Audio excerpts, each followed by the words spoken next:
ये देखें, आज मैं बनाऊंगी ज़बरदस्त सी ये लौकी चने की दाल की ये रेसिपी। बहुत ज़्यादा आला टेस्टी सी ये रेसिपी बनेगी, तो प्लीज़ आप वीडियो को एंड तक देखिएगा। तो रेसिपी की तरफ जाने से पहले आपसे छोटी सी रिक्वेस्ट है, प्लीज़ मेरे चैनल को लाइक करें, सब्सक्राइब करें।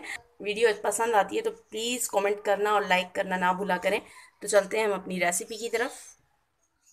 अस्सलाम वालेकुम everyone, welcome to the channel Muqaddas Sarish. तो ये कैसे हैं आप सब? अल्लाह से चला आपको और आपकी फैमिली को अपने हिफ्ज़ ईमान में रखे। तो ये देखें, आज हम चने की दाल और लौकी बना रहे हैं। बहुत ज़्यादा डिफरेंट स्टाइल है और टेस्ट में भी ज़बरदस्त है। सिंपल से इंग्रेडिएंट से ज़बरदस्त सी हमारी ये चने की दाल लौकी रेडी हो जाएगी। तो ये देखें, मैंने चने की दाल को पहले अच्छी तरह से वॉश करके और मैंने इसे 1-1.5 घंटे के लिए भिगो दिया था। अब मैंने इसको कुकर में डाल के हाफ़ बॉयल कर लिया है। ये देखें, ये हाफ़ बॉयल है। जस्ट मैंने नमक डाल के इसको बॉयल किया था। अब ये हाफ़ बॉयल हो गई है। अब मैं इसमें डाल दूँगी बिस्मिल्लाहिर्रहमानिर्रहीम। ये देखें लौकी है इस तरह से। ये देखें, मैंने इसके स्लाइस कर लिए हैं। ये देखें स्लाइस में कटी हुई। ये देखें, मैंने इसमें लौकी डाल दी है। अब इसके साथ ही ये देखें, इसमें पानी अभी है दाल के अंदर। दाल के साथ लौकी कुक होगी। अब इसी के साथ में थोड़े ड्राई मसाले भी डाल देती हूँ। बड़ी ज़बरदस्त सी ये रेसिपी है और झटपट से रेडी करते रहें तो आराम से इसको चढ़ा दें तो ये पकती रहेगी। ड्राई मसालों में देख लें, ये डाल रही हूँ मैं इसमें 1 टीस्पून के करीब हल्दी पाउडर। हल्दी पाउडर के साथ इसमें मैं डाल दूँगी 1.5 tablespoon red chilli powder और रेड चिली के साथ ही मैं इसमें डाल दूँगी 1 टेबल स्पून ये सूखा धनिया पाउडर। ये डाल के इसकी मिक्सिंग करेंगे और फिर मैं इसको ऊपर कवर लगा देती हूँ ताकि चने की दाल मज़ीद हमारी गल जाए और साथ में लौकी भी हमारी गल जाए। 1 टेबल स्पून भर के मैंने इसमें नमक डाला हुआ है, आप अपनी अकॉर्डिंग योर टेस्ट डालिएगा। अब मैं इस पर कवर लगाऊंगी। बिस्मिल्लाहिर्रहमानिर्रहीम, बिस्मिल्लाहिर्रहमानिर्रहीम।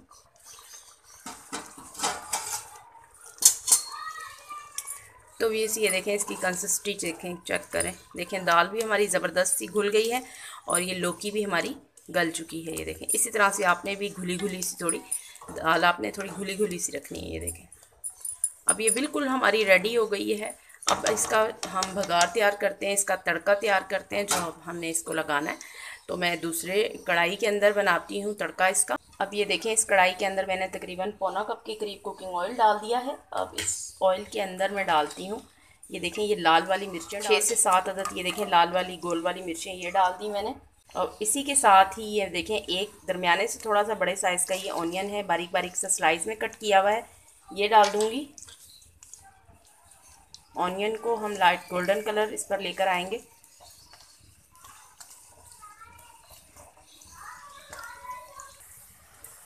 लाइट सा गोल्डन कलर आना शुरू हो गया है। अब मैं इसमें डाल देती हूँ, ये देखें, 1 टेबल स्पून ये कुचला हुआ अदरक है, ये डाल दूँगी। और अदरक के साथ ही ये 1 टेबल स्पून के करीब ज़ीरा है, साबुत ज़ीरा, ये डाल देंगे। अब इसको मज़ीद थोड़ा सा फ्राई करेंगे, अदरक हमारा कुक हो जाए। ये देखिए कितना ज़बरदस्त सा ये इस पर गोल्डन कलर आ गया है। अब मैं इसमें दाल डाल देती हूँ। बिस्मिल्लाहिर्रहमानिर्रहीम। अब मैं इसमें जो दाल है लौकी डाल दूँगी। ज़बरदस्त सा ये देखें हमारा तड़का लग गया है, बहुत ही ज़बरदस्त सी खुशबू आ रही है। मैं ये डाल दूँगी 1/2 टीस्पून के करीब गरम मसाला पाउडर और इसकी करते हैं मिक्सिंग। आपने भी इसी तरह से घुली घुली सी दाल रखनी है। ये देखें, इस तरह से बहुत ज़्यादा टेस्टी बनती है। और अगर आपने राइस के साथ खानी है ये दाल तो आपने फिर थोड़ा सा इसको लिक्विड रखना है। अगर आपने रोटी के साथ खानी है आप अपने हिसाब से देख लीजिएगा, फिर उस हिसाब से इसकी थिकनेस कर लीजिएगा। ये देखें, अब मैं इसमें डालती हूँ ये थोड़ा सा हरा धनिया और हरी मिर्चें कटी हुई, ये डाल देंगे और इसकी करते हैं डिश आउट। बिस्मिल्लाहिर्रहमानिर्रहीम। तो ये देखें, फ्लेवर के साथ ज़बरदस्त सी लौकी और चने की दाल हमारी हो गई है डन। बहुत ही ज़बरदस्त सा इसका फ्लेवर है। प्लीज़ आप इसे ज़रूर ट्राई कीजिएगा, मज़ा आ जाएगा। राइस के साथ खाएं या आप चपाती के साथ खाएं, दोनों तरह से ही आपको बहुत ज़्यादा ये फ्लेवर देगी। ये देखें, इसलिए देखें ज़बरदस्त सी हमारी लौकी चने की दाल डिश आउट हो गई है। तो बहुत ज़्यादा ये टेस्टी सी बनी है कि मैं आपको क्या बताऊं। तो प्लीज़ आप भी इसे ज़रूर ट्राई कीजिएगा, एंजॉय कीजिएगा। इसी के साथ में मुझे इजाज़त रखिएगा। अपना ढेर सारा ख्याल, ज़िंदगी रही सांस होने की वफ़ा। तो मिलेंगे आपसे इंशाल्लाह एक नई वीडियो में। अल्लाह हाफिज़।